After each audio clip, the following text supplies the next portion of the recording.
Le premier trimestre de l'année 2024, l'Algérie a gagné très peu d'argent. Par rapport à tous les trimestres de l'année 2023, le premier trimestre de l'année 2024 a été le trimestre où nous avons gagné le moins d'argent.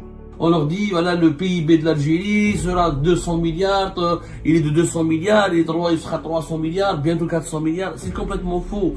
Le PIB de l'Algérie, il est à 80%, il est en dinars. Parce que, mis à part le pétrole et le gaz, on n'exporte rien. On exporte très peu de choses. Or, nous, pour pouvoir acheter les produits de première nécessité avec lesquels nous comblons nos principaux besoins, les besoins alimentaires, nous avons besoin de devises. Les médicaments sont achetés en devises, les armes sont achetées en devises, les voitures, les équipements industriels, les pièces détachées, les machines, les vêtements, ils sont achetés en devises. Les chiffres parlent d'eux-mêmes. Lors du premier trimestre de l'année 2024, l'Algérie a exporté pour même pas 11 milliards,2 milliards de dollars. Et nous avons dépensé pour nos importations durant le premier trimestre de l'année 2024 11 milliards de dollars. 11,1. C'est exactement le même chiffre. Ouais, 11,1 milliards de dollars avec les restrictions. Le premier trimestre de l'année 2024, l'Algérie a gagné très peu d'argent. Par rapport à tous les trimestres de l'année 2023, le premier trimestre de l'année 2024 a été le trimestre où nous avons gagné le moins d'argent. Le moins d'argent. Je parle, un pays qui gagne de l'argent, c'est d'abord ses exportations. Les revenus d'un pays viennent de deux sources essentiellement. Ses exportations et sa consommation interne. Sa croissance économique d'un pays, la croissance économique d'un pays, c'est-à-dire la capacité de créer des richesses et de ramener des revenus dans les caisses du trésor public de son pays ou des principales institutions financières du pays, viennent de deux circuits principaux. Les exportations à travers sur les marchés internationaux et la consommation nationale interne à travers le marché national. Nous dépendons de nos exportations. Pourquoi? Parce que tout ce que nous consommons en interne, c'est du dinar. Les produits que nous consommons sur le marché national, c'est du dinar. Et le dinar n'est pas une monnaie convertible. Quand les gens me disent, moi j'ai vraiment, les Algériens n'arrivent pas à comprendre, quand ils entendent des discours, on leur dit, voilà, le PIB de l'Algérie sera 200 milliards, il est de 200 milliards, il sera 300 milliards, bientôt 400 milliards. C'est complètement faux. Le PIB de l'Algérie, il est à 80%, entre 75, je dirais même, 75, entre 75%, entre 75 et 80%, il est en dinars. Parce que, mis à part le pétrole et le gaz, on n'exporte rien. On exporte très peu de choses. Or, nous, pour pouvoir acheter les produits de première nécessité avec lesquels nous comblons nos principaux besoins, les besoins alimentaires, nous avons besoin de devises. Le blé que nous ne produisons pas et qui est important, qui est nécessaire pour qu'on mange, pour nourrir notre population, il faut l'acheter en devises. Le maïs, il est acheté en devises. Le soja pour les huiles alimentaires, les huiles de table, il est acheté en maïs. La poudre de lait, elle est achetée en devises. Le soja est acheté en devises. L'orge est acheté, bon, l'orge on produit un peu, ça va. Le sucre que nous consommons beaucoup est acheté en devises. Le café est acheté en devises. Les médicaments sont achetés en devises. Les armes sont achetées en devises. Les voitures, les équipements industriels, les pièces détachées, les machines, les vêtements, ils sont achetés en devises. Il faut savoir que on aurait pu se prévaloir d'un PIB important et considérable, même s'il était en dinars, si on avait la capacité de produire plus de 50% de ce que nous consommons au quotidien. Ce qui est faux. Et ni notre agriculture, ni notre industrie pharmaceutique, ni notre industrie manufacturière, ni notre industrie du textile, ni notre industrie de l'armement ne nous permettent de combler 50% de nos besoins. C'est complètement faux. Les vrais chiffres, l'agriculture algérienne satisfait 70% de nos besoins. C'est complètement faux. Il y a 40 à 50%. Et là, je suis optimiste. Je suis optimiste parce que la production agricole en Algérie, elle est complètement instable. Depuis 2020, les pics de sécheresse dans le pays nous ont causé beaucoup de dégâts. Les machines, l'industrie manufacturière, 80%, 90%. L'industrie, c'est 5% de notre PIB. Le textile, 80%.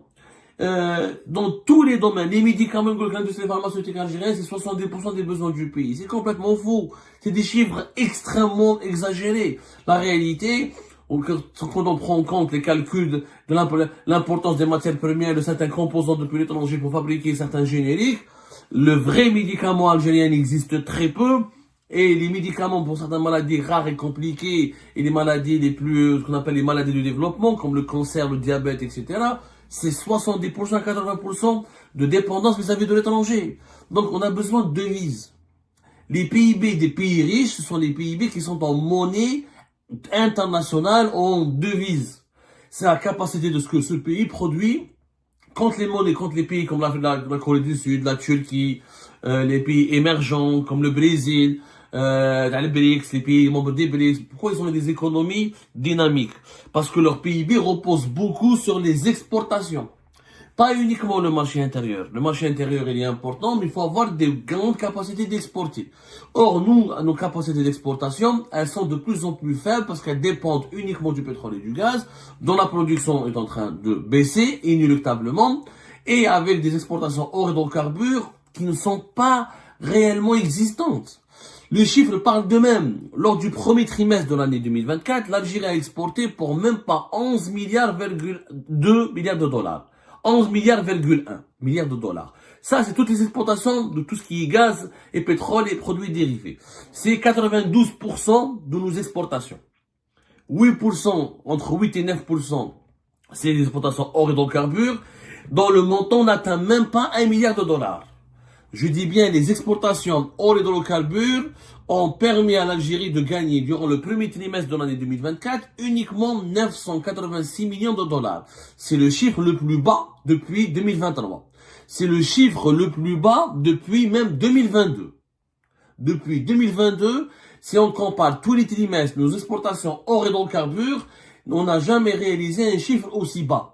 986, pas plus, alors qu'en 2023, on réalisait par trimestre entre 1,1 et 1,2 milliards de dollars d'exportation hors hydrocarbures. En 2022, 1,4, on a même fait 1,7 milliard de dollars d'exportation hors hydrocarbures.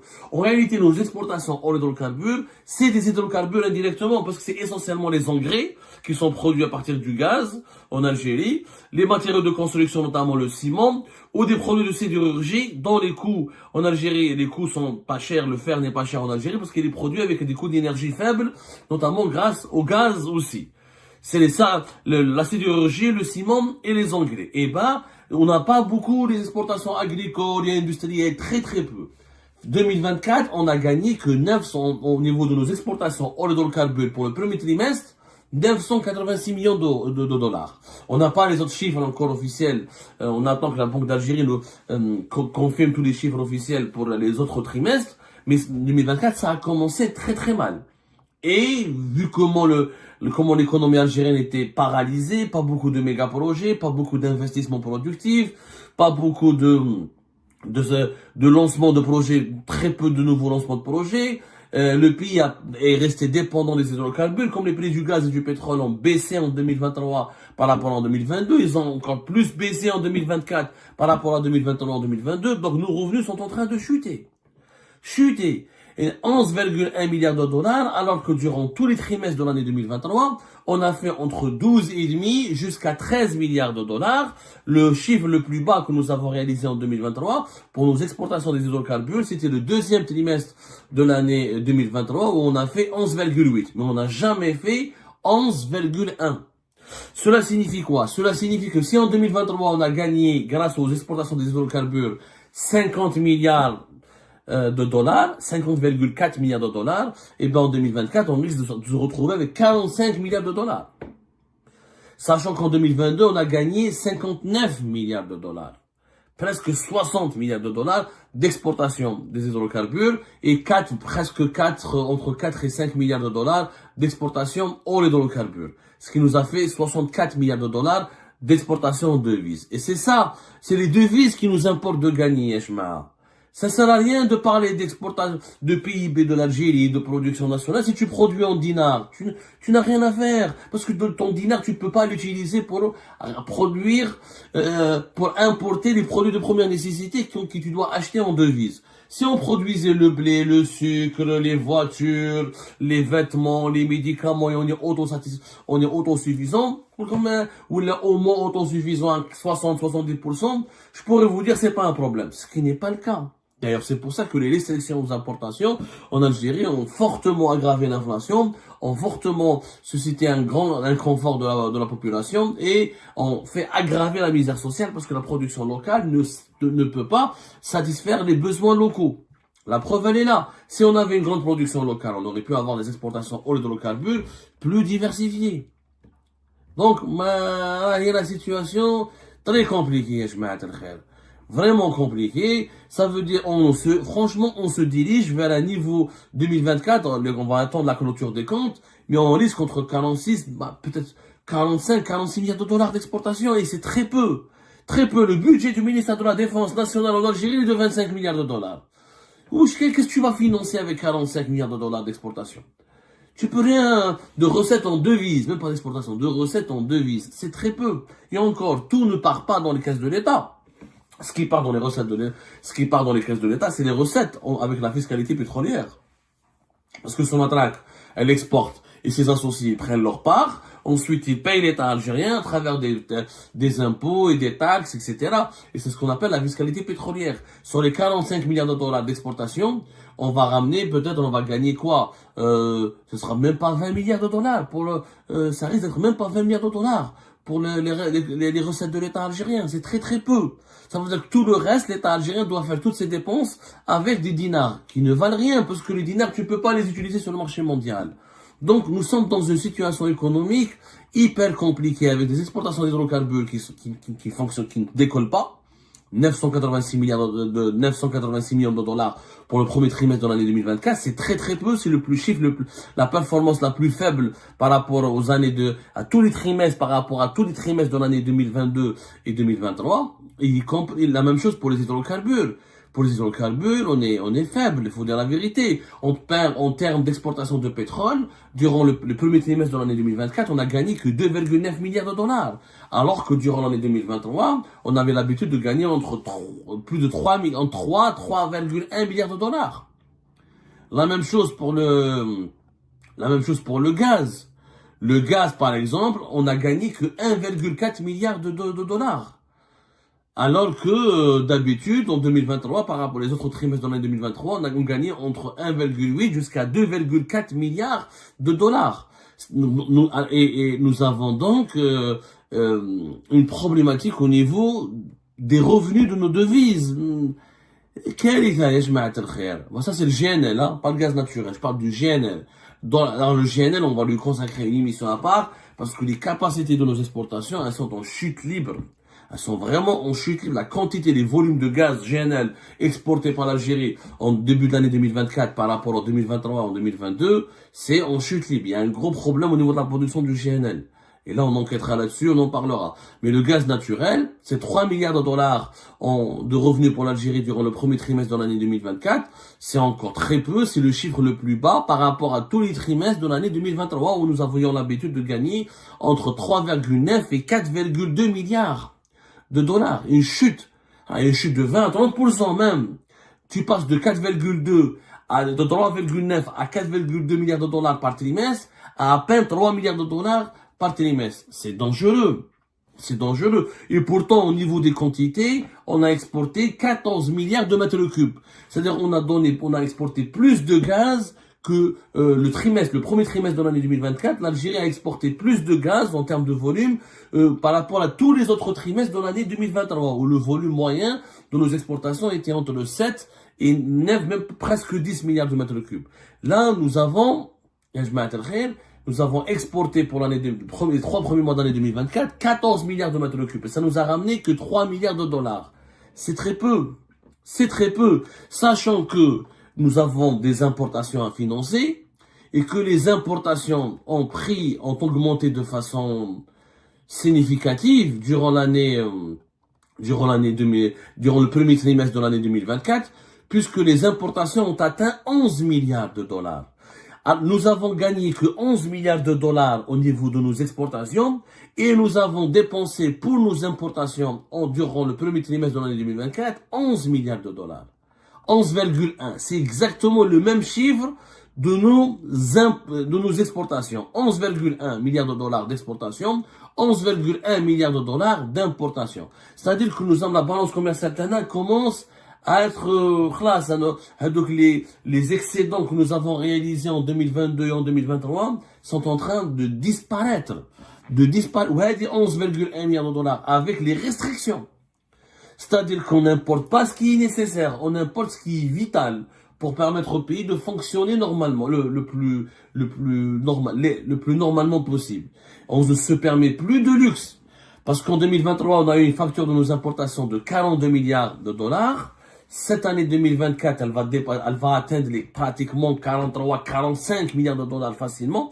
Parce que j'imagine que lorsqu'ils ont vu, que les dirigeants algériens, lorsqu'ils ont vu que nos revenus en devises ont baissé par rapport à 2023, ils ont essayé certainement vers les 2 derniers trimestres de l'année 2024 de serrer encore plus le vis. C'est pour ça qu'il n'y a pas des pièces détachées, il n'y a pas beaucoup de médicaments, il y a un manque de matières premières pour certains produits agroalimentaires, il y a un manque de vêtements, il y a certains produits électroménagers qui manquent en Algérie, il y a une véritable pénurie de certains produits de large consommation parce que la facture, le régime algérien, les dirigeants algériens, l'État algérien tout court est en train d'essayer de serrer le vis au niveau des importations pour essayer toujours de maintenir un équilibre fragile entre importation et exportation. C'est la seule politique qui est menée en ce moment en Algérie depuis 2020. C'est la seule boussole. Les autorités algériennes ont une seule feuille de route. Comment? Il faut toujours faire en sorte que les exportations dépassent les importations pour qu'il y ait un excédent. Sinon, on est dans le déficit et sinon, on est obligé de combler le déficit avec les devises des réserves de change. Or, c'est pas possible pour un pays de presque 50 millions d'habitants maintenant de continuer à restreindre les importations.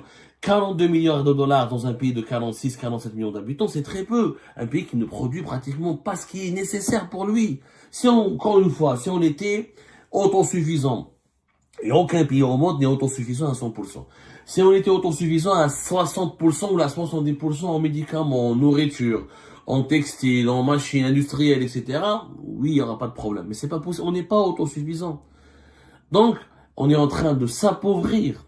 On appauvrit la population, on prive la population de plusieurs produits de large consommation pour épargner, pour économiser nos devises et pour ne pas créer un déficit au niveau de notre balance commerciale. Ce n'est pas une bonne stratégie. La bonne stratégie aurait voulu investir, quitte à s'endetter aujourd'hui, pour développer une production nationale qui sera capable de combler les besoins du pays et d'exporter à l'étranger pour diversifier les revenus du pays. Nous avons besoin d'exporter plus de 60 à 70 milliards de dollars pour pouvoir importer une cinquantaine de milliards de dollars. Là, on va rétablir l'équilibre, mais il faut exporter au-delà de 70 milliards de dollars.